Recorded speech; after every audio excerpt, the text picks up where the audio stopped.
The attacks began when 3 persons were shot to death by police in a series of unconnected incidents earlier this week. In today's press conference, Chief Davis blamed television news reporters for sensationalizing the recent police shooting. He also blamed the rumors of his resignation on what he called his enemies on the city council and in the mayor's office.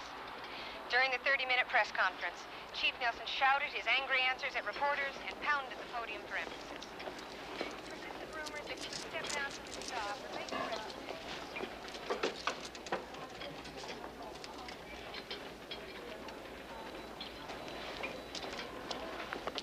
Dick? Humphrey. I'm at the airport, but something's come up. I can't make it for dinner, but I'll be there later, about 11, okay? Good. Turn it up. Chief Nelson shouted his angry answers at reporters and pounded the podium for emphasis.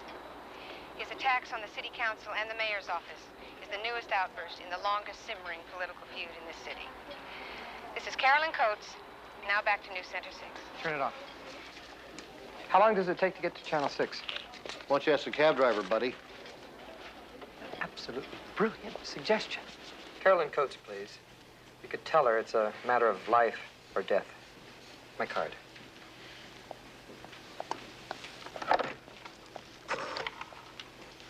Carolyn, there's a guy out here who wants to see you about a small matter of life or death.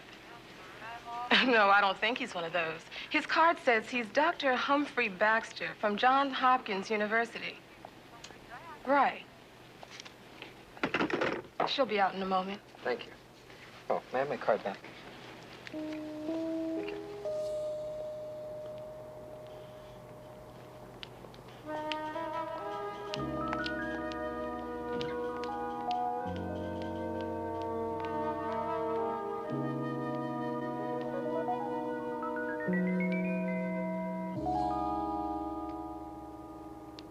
Dr. Baxter?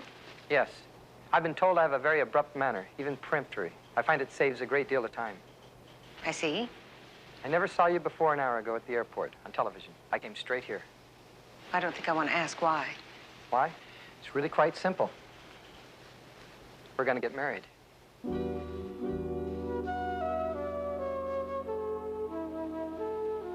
really are a nutcase, aren't you? Humphrey, get in here. You should have let us pick you up at the airport. Come on, Dick. Meeting people at airports should be declared a crime. A federal crime. Stella's just in here. Look who's here. Nothing's wrong, is there? I mean, your call from the airport. Oh, now, no, Stella, nothing's wrong. Oh, nothing's wrong, and you look as splendid as ever. By the way, I have great news. Vingelberg has accepted me. In Vienna? I got the word just before I left Baltimore, so I thought I'd come up here and spend a month with you two and then fly from here to Vienna. That is, if it's all right with the both of you. All right, Humphrey. You've no idea what you'll do for my position with the faculty wives pecking order. Bingelberg. There's a rumor going around that he's close to a breakthrough on the aging process. It's a bit more than a rumor. So that's why he needs a top endocrinologist. Mm-hmm. And I have some more good news. I'm going to get married. Humphrey. When? To whom? Soon, I hope. Would you like to meet the bride? Well, of course. When? I think right about now. Frank Nelson shouted to reporters that he had no intention of retiring. Not today, not next week, not ever. TV cameras were barred from today's press conference, which featured heated exchanges. Carolyn Coates? Do you know her? Well, hardly. You're talking to the shabby professor and his wife. We don't pal around with those types. How long have you known her? About 4 hours, I'd say. And you're going to marry her? I am. Does she know it? She does. You mean she said yes? Not yet. But she hasn't said no either.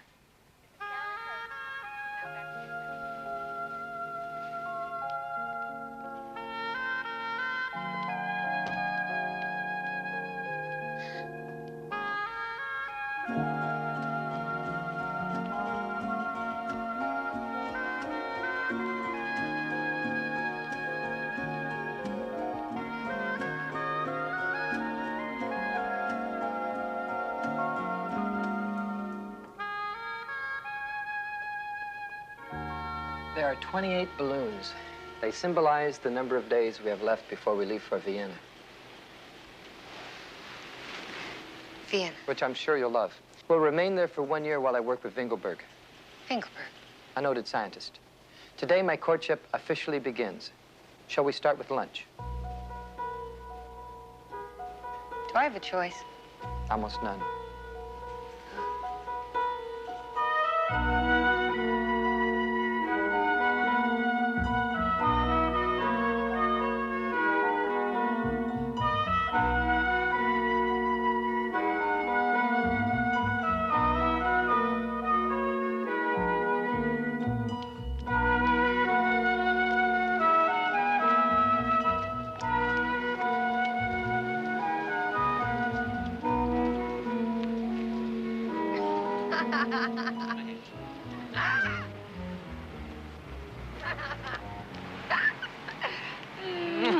You're crazy, you know that? Absolutely mad as a hat. Well, I'm a bit ostentatious, perhaps, but since this is your last day in the television industry, why not?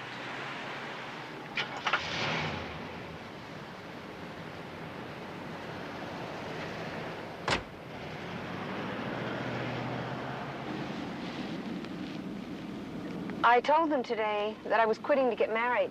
Good. And guess what they told me? They told me that I could either quit and get married, or I could have the anchor spot on the 6 o'clock news. So guess what I told them?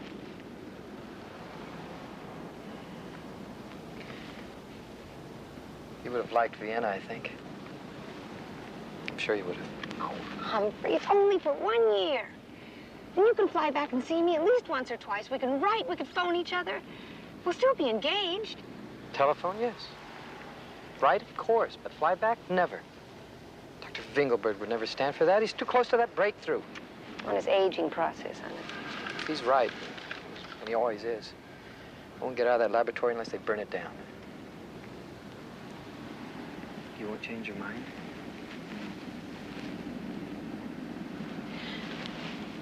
Humphrey, I'm going to explain something to you, and I want you to listen very carefully. Certainly. 5 years ago, I was a Nebraska farm girl just out of business school. Next week, I'm going to be a $200,000 a year anchor woman on the best station in the biggest market in this country. And it's not because of my brilliant mind. It's because all those genes and those chromosomes you're always talking about make me look the way I do. They're not paying for my expertise on the common market. They're paying for my looks and my youth, and I'm not going to have them forever. No, perhaps not. But what's to become of us? Come on, we're in love. Very much so. It's only going to be 1 year. And then after that, well, after that, we'll have forever. Then it's settled.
Flight, isn't it? From Vienna, it's 15 hours. Is she here?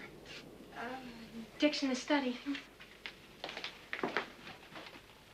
Welcome back, Humph. How was Vienna? Where is she, Dick? I wired that I meet her here. I've been trying to call her for a month, but her phone's been disconnected or something, and somehow I keep missing her at the studio. Is she all right? Carolyn's fine. It's just that, Carolyn's fallen in love with a tennis star. A tennis player? Well, he's more than just that. He's Alan Brody, the national singles champion. He's showbiz, Humph. Just like Carolyn. She's not just a pretty face you see on the 6 o'clock news anymore. She's a celebrity. And so is Brody. They can't tie their shoes without it's getting into the papers. They're getting married next month, I think. Where are they now? Caroline's moved into his place out at Malibu. What's the address? You're not going to do anything foolish, are you? Whatever gave you that idea, Stella?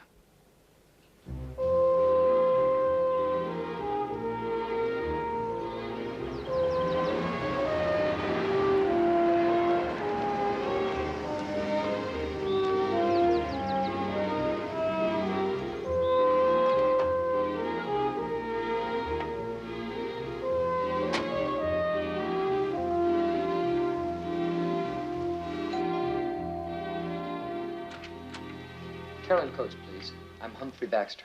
They're expecting you. They're down on the court. Thank you.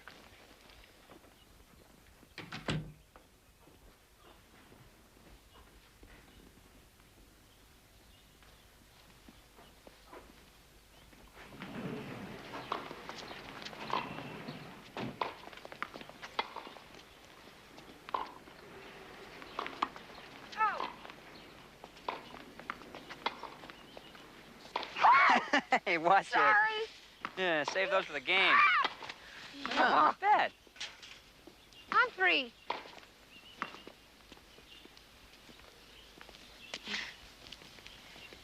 Well, what do you think of us? I think yes.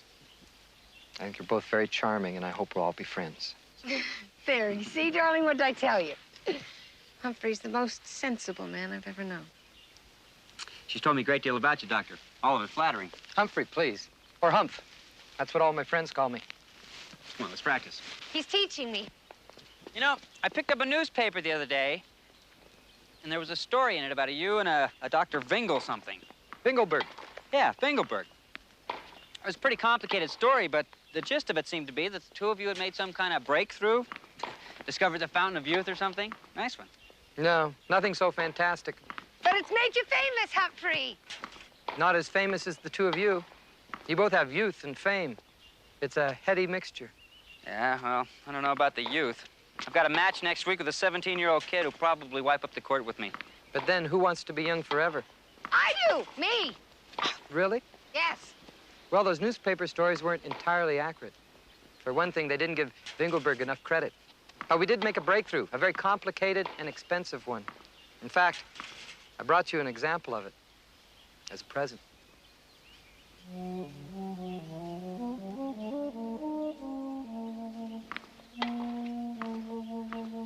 Carolyn, I'd like you to meet Methuselah. He just had a birthday. He turned 5. Oh, hi. Cool. 5 weeks? No, 5 years. I just brought him back from Vienna. You just displayed instinctive prejudice. Before long, the world will have to get used to this sort of thing. Well, that's a freak cat or a dwarf or something. Oh, no, no, no. He's perfectly normal in every respect. What'll happen to it? Will it eventually explode or crumble into dust or what? Probably die of a heart attack. But after 40 years of glorious youth, which is 280 years in human terms. Will your stuff work on humans? Yes, theoretically. Well, it's more than theoretical if you want to be absolutely accurate. You see, I can't say anything else unless I can swear you both to absolute secrecy. We won't say a word. Never. All right. We did make a breakthrough, Vingelberg and I. Mostly Vingelberg, of course. But unfortunately, the source of the serum dies once the serum is extracted. What's the source? Man himself. People? You mean? Well, they were volunteers. But the big breakthrough is that we're absolutely certain we have a synthetic source. Unfortunately, it'll take years and millions of dollars to develop. But you did make some of it. We made it only 3 times, under circumstances about which I will tell you absolutely nothing. 3. Yes, I took 1 dose. You did? Yes, me. Well, I helped discover it, so I took it. Winkelberg also took 1. He's 68 and as ugly as a monkey. He's going to remain 68 and ugly for 200 years. It stops aging completely. Mm-hmm. Yes. What about the other dose? You said there were 3. The 3rd one I brought back with me from Vienna. Carolyn, I needn't tell you why. This is life, youth, and love for nearly 200 years. It's for you. Rather, it's for both of you. You could call it sort of a wedding present. But you must swear, you must solemnly swear, both of you, not to mention a word. Do you swear? I do. I do. Rather like a wedding ceremony, isn't it? We'll each take half. 100 years each. No, you can't do that. Your body does not understand mathematics. Half a dose could cause deformation, even death. Now, what I gave you was 1 dose and 1 dose only. It's to be taken orally, at a gulp. The taste is not unpleasant. It's very safe unless you fool around with it. And then it's dynamite. Just keep it as a curiosity. It's not very pretty, but it is unique. Well, I've got to go now, so congratulations. And my very best wishes for a long and a very, very happy life. Goodbye.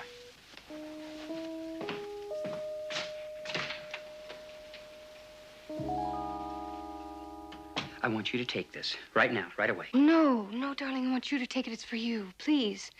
You're the athlete. Think of your game. You mean there's something wrong with my game? No, of course not. Your game's holding up beautifully. Everyone says so. Holding up. The kiss of death. Darling, I don't want to see you get old and sick and ugly and die. I'd die rather than have that happen. That's just how I feel. Would you still love me even if I grew old? Sure I would.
And the bad of it, folks. We'll continue our series tomorrow at the same time. Until then, this is Pat Ward, Channel 10 News. So, what do you think of our new co-anchor? Well, she's a little young. That's what the ad agencies are buying this year. Youth. Youth. Well, she looked good. You'll meet her next week.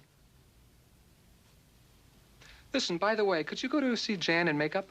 She has an idea about your hair. Sort of pull it back or something. She swears it'll take a couple years off you. Sure. I can do that. Go see Jan.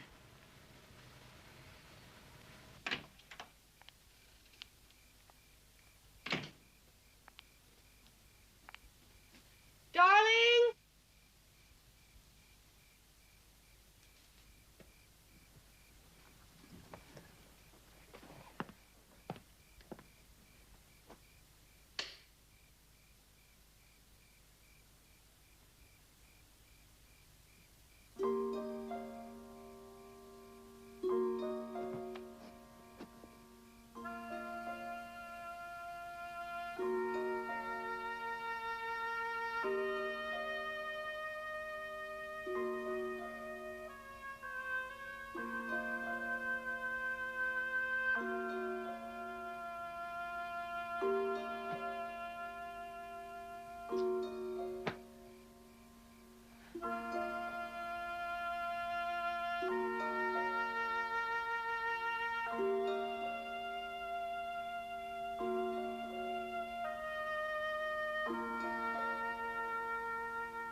I left him.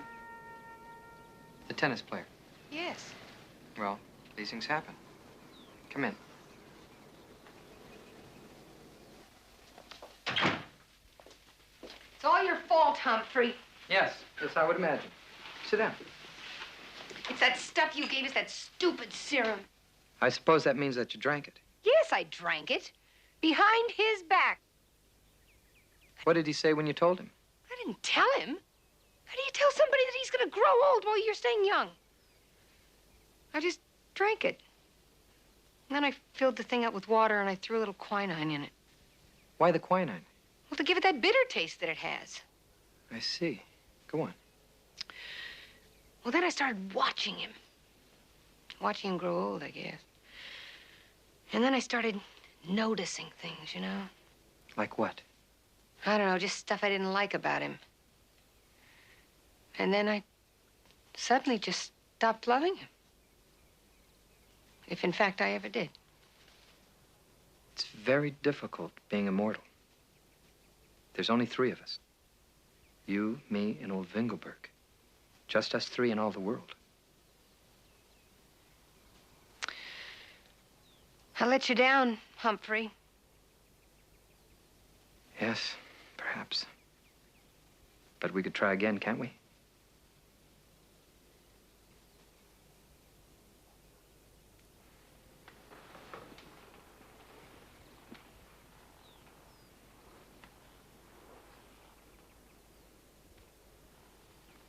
By the way,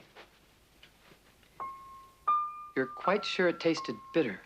Yes, it was very bitter. No mistake about that? No. That's strange. You see, when I first filled the bottle, I used tap water and salt for taste, you know. So clearly, someone else drank it and substituted something else, which you drank.